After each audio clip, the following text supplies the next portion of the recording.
একটা সম্পর্কের শুরুতে আমরা মানুষটার সবচেয়ে সুন্দর দিকগুলো দেখি, কিন্তু সময়ের সঙ্গে সঙ্গে তার দুর্বলতাগুলো দেখতে শুরু করি। তখনই আসল প্রশ্নটা আসে, আমরা কি শুধু তার ভালো দিকগুলো ভালোবাসবো, নাকি তার অসম্পূর্ণতাগুলোকেও বুঝতে শিখব? কারণ প্রেমে পড়া খুব সহজ, কিন্তু একজন মানুষকে প্রতিদিন নতুন করে বুঝতে চাওয়া, সেটাই হয়তো সত্যিকারের ভালোবাসা। স্বাগতম সোল অ্যান্ড সাফারিতে। এখানে আমরা শুধু পথের গল্প করি না, আমরা কথা বলি সেই সব অনুভূতি নিয়ে যেগুলো আমাদের প্রত্যেকের জীবনের সঙ্গে কোথাও না কোথাও জড়িয়ে আছে। আজকের গল্পটা সম্পর্ক নিয়ে, সেই সম্পর্ক যেখানে ভালোবাসা আছে, কিন্তু মাঝে মাঝে অভিমানও আছে, কথা আছে, আবার নীরবতাও আছে, হাসি আছে, আবার না বলা কষ্টও আছে। আমরা অনেক সময় ভাবি, যদি দুজন মানুষ সত্যি একে অপরকে ভালোবাসে তাহলে তাদের মধ্যে ঝগড়া হবে না, কিন্তু সত্যিটা একটু অন্যরকম। দুজন মানুষ যত কাছের হয় তাদের মতের অমিলও তত স্পষ্ট হয়। তুমি হয়তো অন্যভাবে ভাববে, সে অন্যভাবে ভাববে। তুমি কিছু একটা নিয়ে কষ্ট পাবে, হয়তো সে বুঝতেই পারবে না, আর সেখান থেকেই শুরু হয় অভিমান। কিন্তু সম্পর্কের সৌন্দর্য সবসময় একইভাবে ভাবার মধ্যে নয়, বরং ভিন্নভাবে ভাবার পরেও একসাথে থাকার চেষ্টা করার মধ্যে। কারণ তুমি আমার মতো ভাবছো না, এর চেয়ে গুরুত্বপূর্ণ হলো তুমি আমার কথা বুঝতে চেষ্টা করছো কিনা। কিন্তু সম্পর্কের সৌন্দর্য সবসময় একইভাবে ভাবার মধ্যে নয়, বরং ভিন্নভাবে ভাবার মধ্যে, একসঙ্গে থাকার চেষ্টা করার মধ্যে। কারণ আমরা বলি যে তুমি আমার মতো ভাবছো না, এর চেয়ে গুরুত্বপূর্ণ কথা হলো তুমি আমার কথা বুঝতে চেষ্টা করছো কিনা।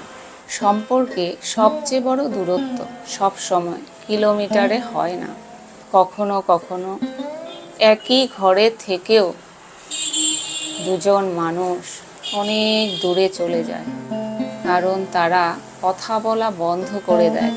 কিছু হয়নি, বলতে বলতে মনের মধ্যে অনেক কিছু হয়ে যায়, অনেক কিছু জমে যায়। একদিন সেই ছোট ছোট অভিমানগুলো একটা বড় দেয়াল হয়ে দাঁড়ায়।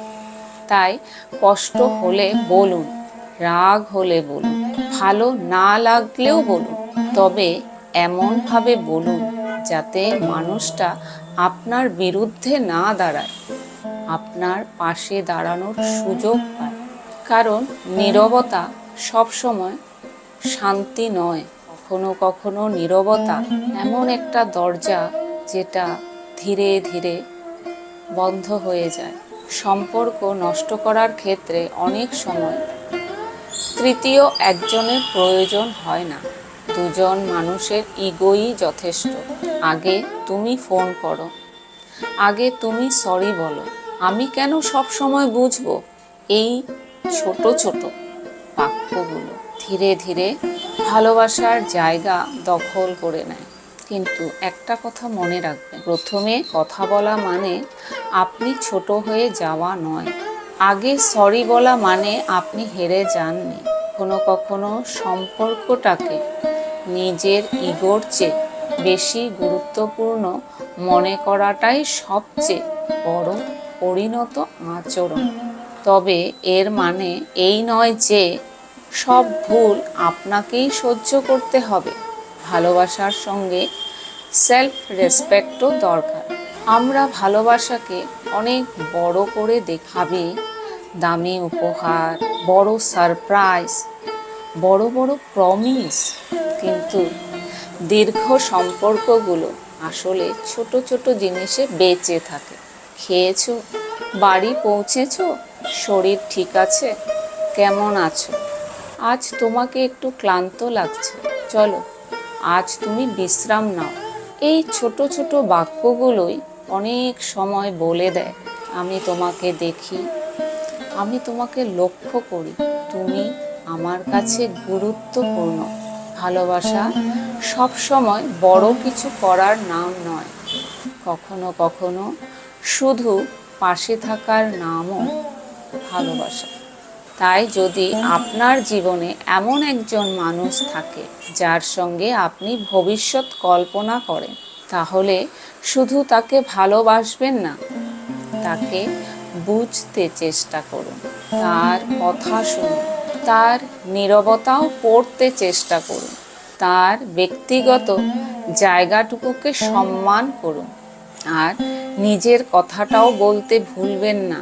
কারণ একটা সুন্দর সম্পর্কের অর্থ দুজন মানুষ একে অপরের মধ্যে হারিয়ে যাবে তা নয়, বরং দুজন মানুষ নিজেদের মতো থেকেও একসঙ্গে একটা সুন্দর জীবন তৈরি করবে। মনে রাখবেন, সম্পর্ক পারফেক্ট হয় না, দুজন ইমপারফেক্ট মানুষ প্রতিদিন একটু একটু করে একে অপরকে বেছে নেয়, সেখানেই সম্পর্কের সৌন্দর্য। আমি রঞ্জনা, আপনি দেখছেন সোল অ্যান্ড সাফারি। আবার দেখা হবে আরও একটি পথের গল্পে, আরও একটি অনুভূতির যাত্রা। ততদিন যাদের ভালোবাসেন তাদের শুধু কাছে রাখবেন না, তাদের মূল্যও দেবেন।